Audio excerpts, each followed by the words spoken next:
This is like going to a Star Trek movie that you've had to read like 7 supplemental books to even understand what's going on. Well, it's funny because I just want to watch the movie. The article I read about this says that a lot of interpretations of this guy's critique are confused. Oh, because the German word for violence doesn't exactly translate directly into English. It's like civil disobedience. Well, so because he's like, well, because in this article they're saying that, you know, there's different words for violence, injustice, and force, and like the word that he uses is very specific and has all this specific context that's not really lost in translation. So that's kind of lost in translation. So she's not really addressing any of this, obviously. Wow. Okay. This is what passes for million view content these days. Do people watch this stuff so they can feel snooty? I watched a Philosophy Tube video. I didn't understand any of it because it didn't make any sense, but it was very good. So my understanding of this, which is kind of what's crazy about her bringing this up and why this guy, I would argue, is very dangerous, is that he uses this term mythic violence to describe not like the mythic age of heroes, but like this is like mythical almost, that you have these forces that are enacting violence under mythical bullshit pretexts, and that's all bad, and that's state violence. But then there's a good violence that the people do against the state. And you know what he calls that? Oh no, I can't wait to hear. Divine violence. Oh my, holy shit. Holy shit. No bias there whatsoever. None detected. He says that this violence like transcends, you know, justice and God, and thus it's divine violence. So violence by the state enacted to enforce law and order is mythic. Bad. Yeah. Right. Mythic and bad. Yeah. And then anarchical violence, which is just violence however you want. That's the divine violence. Yes. Oh, okay. Interesting juxtaposition of order and chaos there, but okay. Basically, any violence that upholds or makes law is bad. Oh. And any violence that destroys law is good. Interesting. I mean, I wonder. I mean, I think it's kind of good that we've outlawed rape. I feel like that's something most people can endorse. Except for like the rapist. What the fuck? So he's basically a rape apologist, it sounds like. It doesn't sound good. It doesn't sound good. What a crazy person. People get together and form a government that represents the general will to limit violence. Rather, Benjamin says that creating a legal order is itself a violent act. When a government is formed, it gathers all the violence into itself and says, right, this violence is acceptable and this violence isn't. There's no... How else are you going to have a society or a system of government? Yeah. It's impossible. Yeah. Security is the first, for any society to organize safety. Public safety is the first building block. Yeah, well, yes. The primary fucking purpose of a government is that you need to have a system of laws that is arbitrated by something that's supposed to be a neutral party. Yes. Now, obviously, this didn't happen because of corruption, but a neutral party that can resolve disputes. Yeah, resolve disputes between parties that live in that society, so that the parties don't have to murder each other to resolve their dispute. Yeah, okay, that's the point. So they can do it with their words. They're talkies. Yeah. And so that's what we do. We take our violence, if we're going to fucking anthropomorphize violence, we take the violence out of our bodies and we put it in a little package and we send it to the government and we say, you can keep all the violence for yourself. Okay, we're going to resolve with our words in our legal process. I think some philosopher called it the monopoly of force, right? I don't know. Listen, I don't know because I hate monopoly. So well, I don't know I don't know the philosopher. It's like Rousseau or one of those philosophers. We're not good on our philosophy, but... You know, obviously we don't have a degree, but we're smart enough to actually buy a parasol that the sun can't penetrate. So, I mean, there you go. There you go. You got to take what you can get. And the way it decides isn't a rational decision-making process so much as vibes. For example, blockading a coal mine, bad vibes.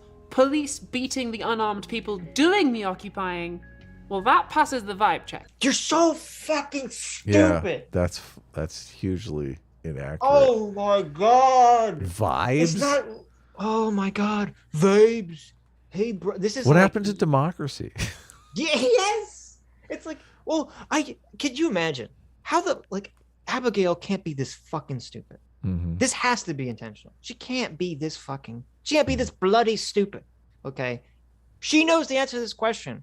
Why is it okay for the coal plant to operate, but it's not okay for the 1,000 people to go in and shut it down?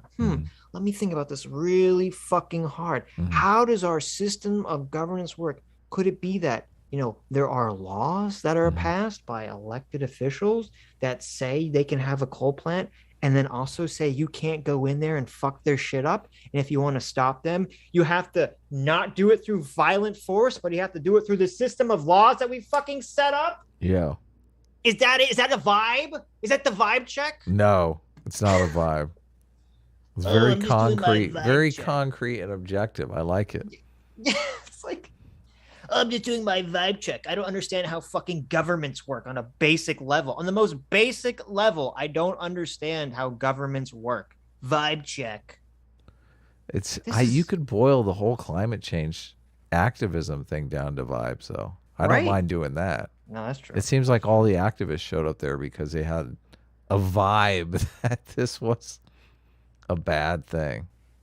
This is so brain dead. Yeah. This is so stupid. Oh my god. And this exactly exemplifies what you were saying. It's like, oh, let me find some dumb fuck from the past who said some dumb fuck shit that I can't justify because it's a stupid argument. And oh, here we go. Some old guy said it. Some dead guy said it in the 1920s. Yeah. Some dead white guy said it, so it's got to be true. Yeah, some dead German anarchist said it. So there you go.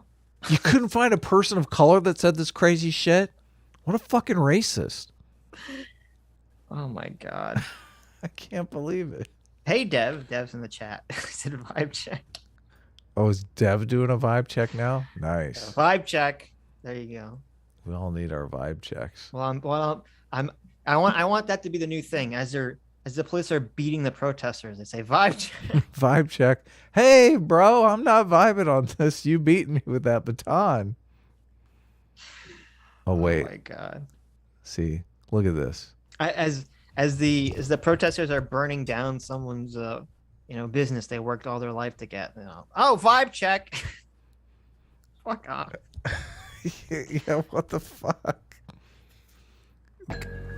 Man commits violence against criminals. There it is. I told you. Batman comes in here. We've preempted the previously scheduled program for Wormy cleaning himself.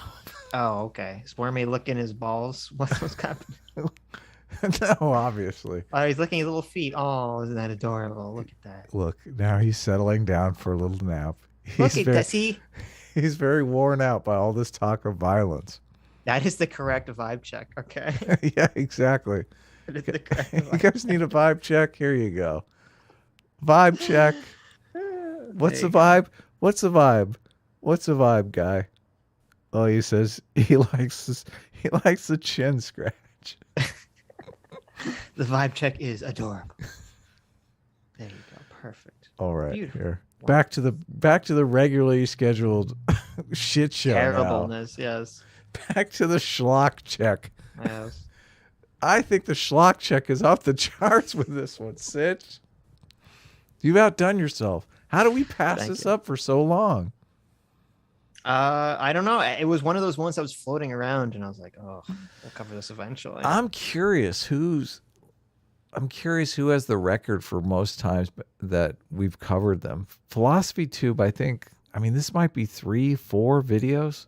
We've done a bunch of Philosophy Tube videos. A wealth of insanity comes out of this channel. Yeah, I'm curious if it's the same argumentation style. This whole appeal to authority from the past.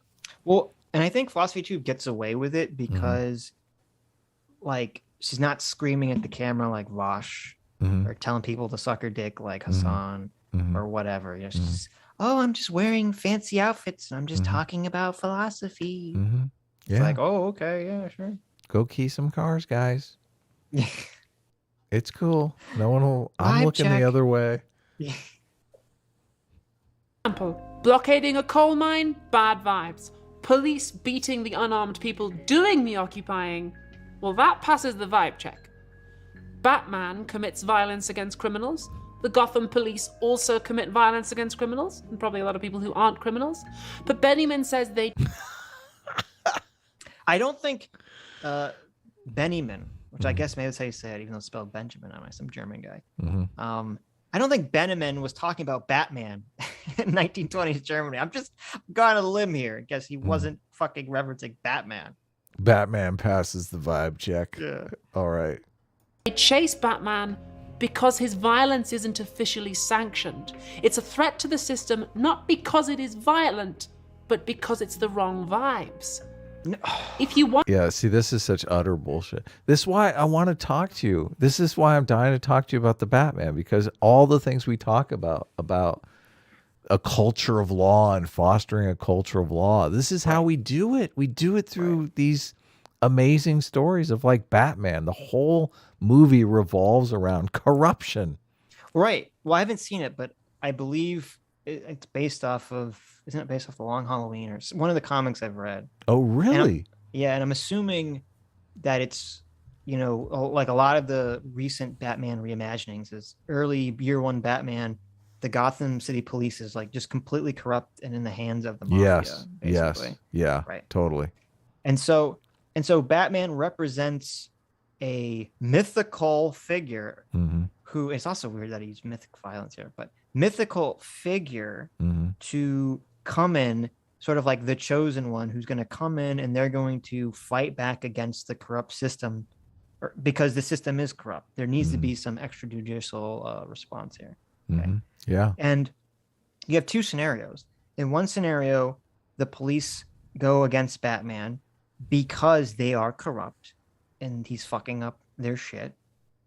And then the second scenario is, even if the police aren't corrupt, they don't trust this random stranger who dresses up in a costume to properly implement the law. People didn't vote to have Batman coming around beating up people. Right.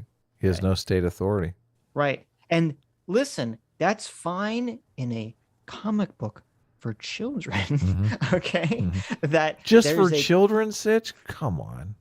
Well, let's not go too far. As someone who still watches anime and cartoons, okay. I know. And so like superheroes, including Batman. Yeah. You do have to understand, if we're going to talk about like the philosophy of Batman, any meaningful real world context, okay, you do have to acknowledge the child aspect of it, which is that there is. I won't. When you look at like the classic DC heroes like Superman or Batman or whoever, okay, it is, and this is why people like Watchmen and why people like The Boys and things like that, which they feel are more realistic. It's because it is sort of a fantasy idea that there is going to be a magical superhero who is all powerful or is more powerful, and yet will completely live by this extreme righteous justified code and not use their powers for, ill, like every other fucking human in history has basically done. Yeah. Yes. As soon as you get mortal man the powers of Superman, all of a sudden he becomes Putin. Right. And so, like, that's why I love the character of Batman, but bringing him into a conversation about real world philosophy is fucking stupid.